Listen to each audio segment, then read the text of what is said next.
नमस्कार दोस्तों, बहुत बहुत स्वागत है आप सभी का इंडिया नाउ में।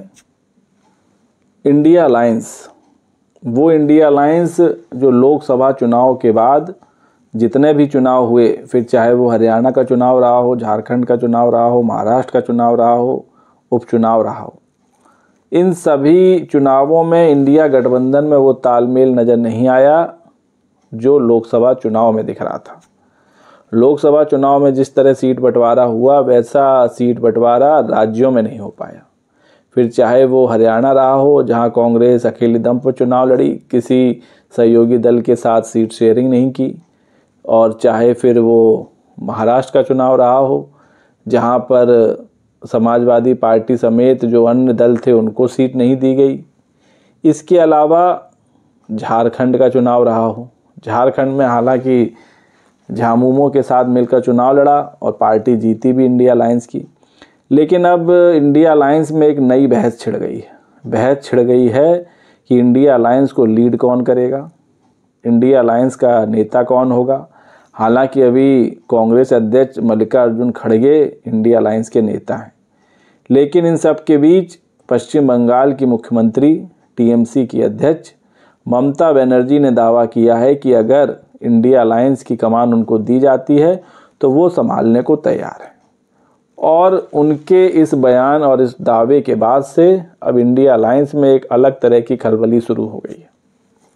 हालांकि इंडिया अलायंस का नेतृत्व करने में अखिलेश यादव भी पूरी तरह सक्षम हैं, जिस तरह उन्होंने परफॉर्मेंस किया और लोकसभा चुनाव में तीसरे नंबर की पार्टी बनकर उभरी पूरे देश में। बीजेपी कांग्रेस के बाद तीसरे नंबर पर रही। और जब अभी हाल ही में अखिलेश यादव पश्चिम बंगाल गए थे तो ममता बनर्जी ने भी उनकी जमकर तारीफ़ की थी और उनके नेतृत्व को सराहाया था। तो खैर, इन सब के बीच ममता बनर्जी ने ये दावा किया है कि अगर उनको इंडिया अलायंस की कमान दी जाती है तो वो उसे संभालने के लिए तैयार हैं। और इन सब के बीच जो इंडिया अलायंस के सहयोगी दल हैं वो भी ममता के पक्ष में खड़े दिखाई दे रहे हैं, उनको सपोर्ट करते दिखाई दे रहे हैं, जिसके बाद से अब थोड़ी कांग्रेस के खेमे में बेचैनी है। क्योंकि कांग्रेस का अभी भी मानना है कि राहुल गांधी ही जो लोकसभा में नेता प्रतिपक्ष हैं वही इंडिया अलायंस का नेतृत्व कर सकते हैं। लेकिन ममता बनर्जी के इस बयान ने एक नई बहस को जन्म दे दिया।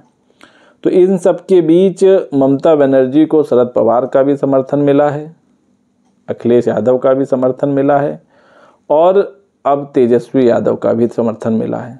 तो कई दल ऐसे हैं जो खुले तौर पर ममता बनर्जी को सपोर्ट कर रहे हैं, जिसके बाद से अब कांग्रेस की स्थिति इंडिया गठबंधन में थोड़ी डगमगाई सी लग रही है। क्योंकि लोकसभा चुनाव में ममता बनर्जी ही थी जिन्होंने कांग्रेस के साथ पश्चिम बंगाल में किसी तरह का कोई सीट बंटवारा नहीं किया था और महज एक सीट देने को राजी हुई थी, जिस पर बात नहीं बनी थी। और फिर कांग्रेस और टीएमसी अलग अलग चुनाव लड़ी थी। हालांकि पश्चिम बंगाल में टीएमसी ने बढ़िया प्रदर्शन किया था और अच्छी खासी शिकस्त दी थी बीजेपी को। तो इन सब के बीच सपा का रिएक्शन आया है कि अगर ममता इंडिया अलायंस की कमान संभालने की बात कर रही हैं तो इस पूरे मामले पर जो समाजवादी पार्टी के राष्ट्रीय प्रवक्ता हैं उदयवीर सिंह, उन्होंने कहा कि अगर ममता संभालने को तैयार है इंडिया अलायंस की कमान तो उनकी बातों पर विचार करना चाहिए। उन्होंने टीएमसी को 100% सपोर्ट देने की बात कही। कहा अगर ममता बनर्जी ने इच्छा जताई है तो इस पर इंडिया अलायंस के दलों को ज़रूर विचार करना चाहिए, उन्हें समर्थन देना चाहिए, इससे अलायंस मजबूत होगा। ममता बनर्जी बंगाल में भाजपा को रोकने में कामयाब रही हैं, हमें उनसे सहानुभूति है, उनसे हमारा भावनात्मक रिश्ता पहले से है। वहीं समाजवादी पार्टी ने कांग्रेस पर भी बातों बातों में कटाक्ष करते हुए कहा कि चाहे हरियाणा हो चाहे महाराष्ट्र हो, जहां भी सरकार नहीं बन पाई वहां कांग्रेस ही सबसे बड़ी पार्टी थी। अगर कामयाबी नहीं मिली तो इसकी विफलता भी उन्हीं के खाते में जाएगी। तो इशारों में बता दिया गया कि हरियाणा और महाराष्ट्र में जो शिकस्त हुई इंडिया अलायंस की, उसके लिए कहीं ना कहीं जिम्मेदार कांग्रेस ही है। वहीं इस मामले पर तेजस्वी यादव की भी प्रतिक्रिया आई है, जो लालू यादव के छोटे बेटे हैं और इस समय आरजेडी को लीड कर रहे हैं।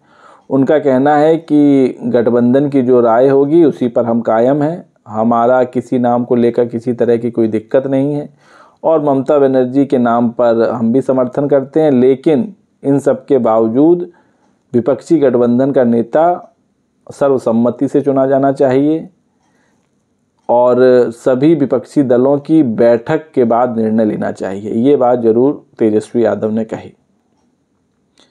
वहीं सीपीआई ने भी इस बहस में हिस्सा लेते हुए कांग्रेस को आईना दिखाने का काम किया और जो सीपीआई के महासचिव हैं डी राजा, उन्होंने कहा कि कांग्रेस को आत्मचिंतन करने की ज़रूरत है क्योंकि उसने हरियाणा और महाराष्ट्र चुनावों में इंडिया अलायंस के दलों का साथ नहीं लिया और अगर कांग्रेस गठबंधन के सहयोगियों की बात नहीं सुनेगी तो यही हाल होगा जैसा हरियाणा और महाराष्ट्र में हुआ।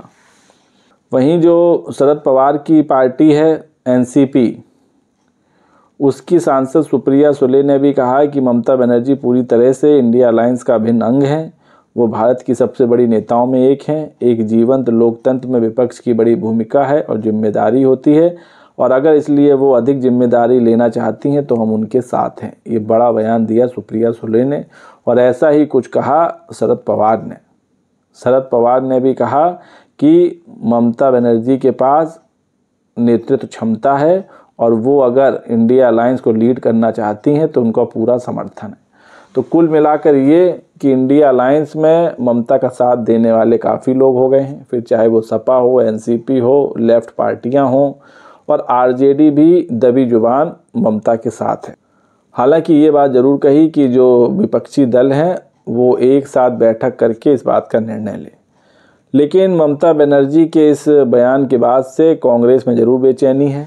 अब कांग्रेस को लगने लगा है कि क्या इंडिया अलायंस का नेतृत्व उनसे छिनने वाला है, क्योंकि ये जो इंडिया अलायंस का गठन हुआ इसमें कांग्रेस की वैसे कोई भूमिका रही नहीं, क्योंकि सभी विपक्षी दलों को एक मंच पर लाने का काम किया नीतीश कुमार ने, जेडीयू के अध्यक्ष ने, बिहार के सीएम ने, जो अलग अलग स्टेट में घूम घूम कर सबको एक मंच पर लाए। और फिर जब इंडिया अलायंस के नेतृत्व की बारी आई तो नाम सुझाया गया मल्लिकार्जुन खड़गे का, जो कांग्रेस के अध्यक्ष हैं। तो इन सब मनमुटाव के चलते ही नीतीश कुमार ने पैर वापस खींच लिए और उन्होंने महागठबंधन का साथ छोड़कर बीजेपी के साथ चले गए। सिर्फ यही एक वजह थी जिसके चलते नीतीश कुमार ने इंडिया अलायंस का साथ छोड़ा था, वरना इस पूरे विपक्षी गठबंधन की नींव रखने वाले नीतीश कुमार ही थे और नीतीश कुमार और उनकी पार्टी के लोग भी चाहते थे कि पीएम के चेहरे के तौर पर वो प्रोजेक्ट हों। अगर वो नहीं हो रहे हैं तो कम से कम इंडिया अलायंस का अध्यक्ष उनको बनाया जाए, नेता उनको बनाया जाए, उनके नेतृत्व में इंडिया अलायंस काम करे, क्योंकि उन्होंने ही विपक्षी दलों को एकजुट किया था। लेकिन जो निर्णय आया, या कहें जो कांग्रेस हमेशा बड़ी पार्टी के तौर पर बड़े भाई की भूमिका में रही लेकिन दिल बड़ा नहीं कर पाई और इसी वजह से नीतीश कुमार ने इंडिया अलायंस का साथ छोड़ दिया। खैर वो तो बात पुरानी हो गई, लेकिन अब जो इंडिया अलायंस में नया अपडेट है, नई बहस है, नई चर्चा है, वो है ममता बनर्जी, जो उन्होंने बयान दिया और जो उन्होंने प्रस्ताव दिया कि वो इंडिया अलायंस की कमान संभालने के लिए तैयार हैं। हालांकि इस रेस में एक नाम अखिलेश यादव का भी है, क्योंकि अखिलेश यादव ने भी लोकसभा चुनाव में दमदार परफॉर्मेंस दिया था और तीसरे नंबर की पार्टी बनी समाजवादी पार्टी, देश में सबसे ज़्यादा सीट लाने वाली। तो अखिलेश यादव का भी नाम है। हालांकि जो कुछ नेता हैं वो अखिलेश यादव से काफ़ी सीनियर हैं, तो शायद इसलिए अखिलेश यादव या उनकी पार्टी की तरफ से उनका नाम इस लिस्ट में नहीं जोड़ा गया। लेकिन फिर भी कई सियासी दलों का मानना है कि अखिलेश यादव इंडिया अलायंस को लीड करने के लिए एक परफेक्ट चॉइस हो सकते हैं। तो दोस्तों, आपको क्या लगता है कि इंडिया अलायंस से कांग्रेस का नेतृत्व अब हटा लेना चाहिए? क्या किसी नए नेता को इंडिया अलायंस का नेतृत्व सौंपना चाहिए? फिर चाहे वो ममता बनर्जी हो सकती हैं, अखिलेश यादव हो सकते हैं, या फिर अन्य पार्टी के जो सीनियर नेता हैं वो हो सकते हैं। और क्या ममता बनर्जी इंडिया अलायंस के नेतृत्व की बेस्ट चॉइस हैं? अपनी राय कमेंट्स करके दें। वीडियो पसंद आया हो तो चैनल को लाइक, शेयर और सब्सक्राइब करना ना भूलें। तब तक के लिए नमस्कार।